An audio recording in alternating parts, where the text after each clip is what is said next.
maybe that person also, or those landlords, might try to increase it. So we grab that opportunity before they increase it. We make a prepayment of 2 years, which is 500,000. That will save us. We had to quickly get together as heads of institutions and organize ourselves and address our concerns to government. Government had since looked at our concerns, and they have now concluded and taken a decision that the tax is not feasible as of now. So it's something that has now been shelved, which means that we are back to the old system. The documents table have been adopted, but there is no room for complacency. For the Gambia Public Procurement Authority and procuring organizations have other challenges to face squarely. PA officials can, however, at least breathe a sigh of relief, buoyed by the lawmakers' promise to look into the need to get them a parcel of land to construct their offices urgently. The Gambia Public Procurement Authority is legally mandated to ensure compliance in all procurement transactions, but the authority is far from realizing this objective. However, they feel there is a way out. They want increase in government subvention, a 1% levy on all procurement transactions, and amendment to the GPPA Act, building them with the powers of prosecution to ensure compliance.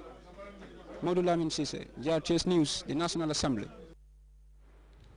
You can also follow that story and other GRTS programs live on our website at www.grts.gm. There you can also monitor GRTS Radio Live.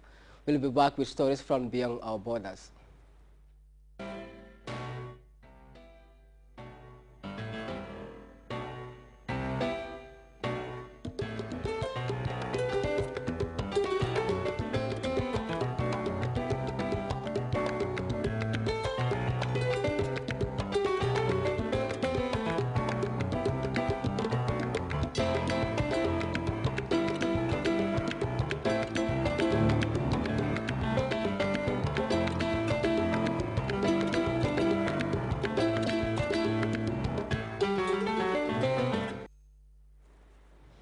There is much anticipation ahead of an announced prisoner swap between Israel and Hamas.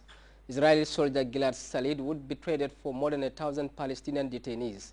It is the day that one Palestinian family has been waiting for more than 3 decades. CNN has more. Like every fall, Hanan Barghouti spends her days harvesting olives in the West Bank. But this year is different, as Hanan hopes her brother will be released from an Israeli jail soon. Nael Barghouti has been in custody for the past 34 years, the longest-serving Palestinian prisoner.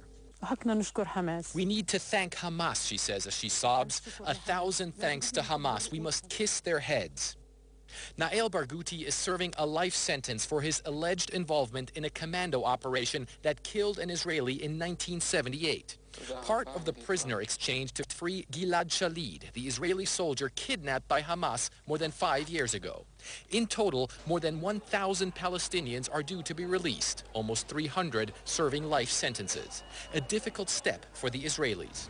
Many of the Palestinians in Israeli jails were sentenced for killing Israelis, and Israel still sees many of them as a threat to its security. Aside from settlement building, the issue of Palestinian prisoners in Israeli jails remains one of the main obstacles dividing the two sides. And that issue will not go away with the Gilad Shalit deal. Israel currently holds more than 5,000 Palestinians in detention centers, and some have gone on hunger strike to protest what they say are deteriorating conditions in the prisons. Though the Israeli Prison Authority says the detention conditions are in line with Israeli court orders. The deterioration in the issue of the isolation and the solitary confinement policy that the prison authority is using against political figures and leaders in the prison authority.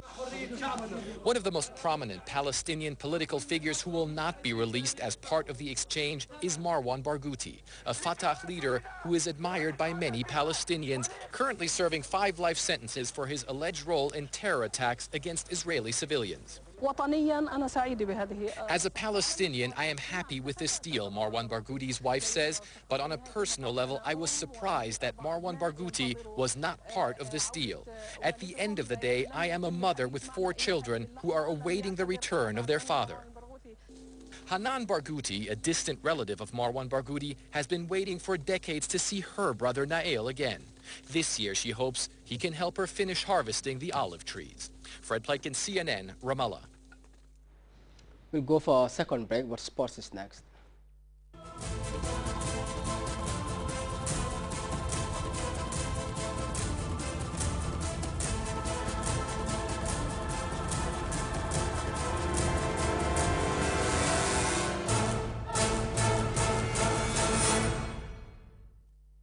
Welcome back.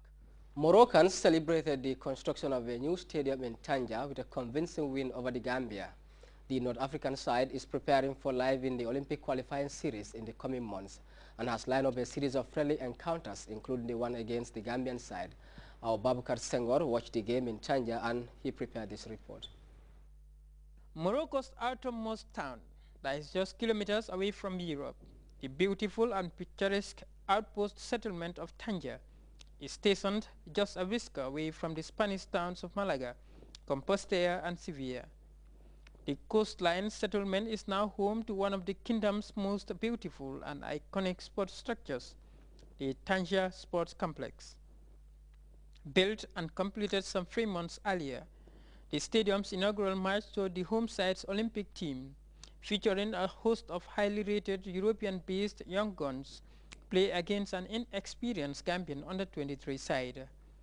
The home support needed little time to experience the delight of a full moon over Tanja when stylish central midfield star Zakaria Layard showed glimpses of his repertoire of deadly long-range skills.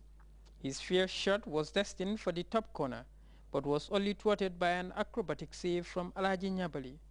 Nyabali's heroics will not halt the home side's barrage on the Gambian goal, with 2 first-half goals conceded in quick succession. Striker El Hasnawi took advantage of some symbolic defending to slot home from 6 yards. The preceding events leading to the opener was as a result of the Gambian side's slow start to proceedings, but damage was done a little before the end of the first 45 minutes. The central referees turned even the home support by awarding a hugely debatable penalty, much to the chagrin of the Gambian players, whose collective protest fell on deaf ears. The hugely influential Zakaria Layard dispatched the resulting spot kick past the impressive Nyabali. 2-0 and the home side looked to be cruising to victory until the Gambian team officials made one crucial introduction to the game. Mahmoud Sen took to the field and brought in an immediate measure of control to the away side's serious slide out of sight. The Gambian side pushed and probed, creating a number of chances but were to be let down by another horrendous late refereeing decision. Another penalty call, another hugely debatable decision, and another layered Zakaria spot kick. The goal ensured a lively and vociferous home support enjoy a picnic-like atmosphere at the Tanja Sports Complex. The emphatic scoreline is expected to inject new belief into the North African side's journey to the Olympic qualifiers. But can a victory against an understrength Gambian side coupled with a result which has the central referee as its main character help the Moroccan cause? Only time and impending results will tell the true story. For Grts Sport, this is Babukar Senghor. And before we go, a reminder of our top stories. An MA program in sectoral analysis, courtesy of UNESCO brother, the Ministry of Education and the University of the Gambia, has taken off. Lawmakers scrutinizing the activity reports, financial statements, and audited accounts of public enterprises have voiced concern over the non-compliance of most procuring organizations. Occupy Wall Street protesters have ordered off the New York park they are occupying and then asked to stay put, but the demonstrators are saying the order is a small screen. And one for more than 1,000, Israel has agreed to free over 1,000 Palestinians languishing in Israeli jails in return for the freedom of the kidnapped soldier, Gilad Shalit. You can also follow that story and other GRTS programs live on our website at www.grts.gm. There you can also monitor GRTS Radio Live. That does it for this edition of the news. Stay for your favorite telenovela series 3 and a range of interesting programs. Bye-bye.